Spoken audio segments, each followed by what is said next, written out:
ప్రేమగల్ల నా పేదల తల్లికి ఆ పేదల వాడకు పోదాం, ఆ పేదల జాడలు చూద్దాం, వారి బతుకుల్లో వెలుగు నింపుదాం. ప్రత్యేక తెలంగాణ రాష్ట్రం ఎంత న్యాయమైందో ఎస్సీల ఏబిసిడీల వర్గీకరణ అంతే న్యాయమైంది. ఈ భూమి మీద పుట్టిన ప్రతి మానవుడు మనిషి అనేవాడు ఎవడైనా వర్గీకరణను సమర్థించాల్సిందే తప్ప వ్యతిరేకించిన వాడు సమాజం దృష్టిలో మనిషే కాదు. వర్గీకరణను వ్యతిరేకించిన వాడు అది పార్లమెంట్ లో కొట్లాడే పార్టీ నుంచి అది నల్లమలలో దండకారణంలో తుపాకులు పట్టే అన్నలలో ఎవరు కూడా వర్గీకరణ వ్యతిరేకించలే. ఎందుకంటే సామాజిక న్యాయమే సరైన నినాదం తప్ప ఒక్కరు తింటా అంటే ఎవరు ఒప్పుకోని సమాజంలో 75 ఏళ్ళుగా అదే జరిగారు.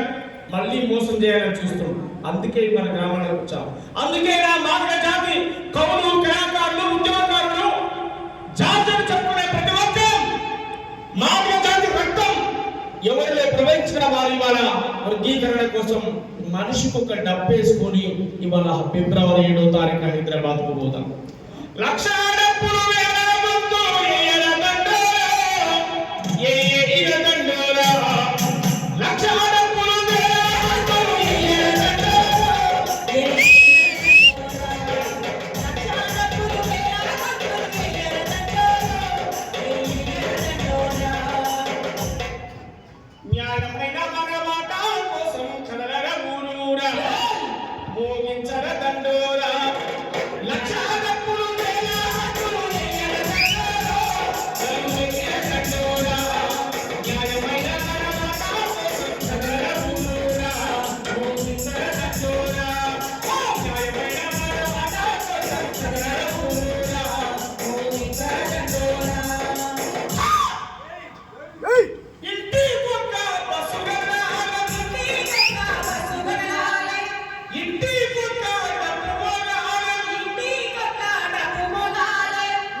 something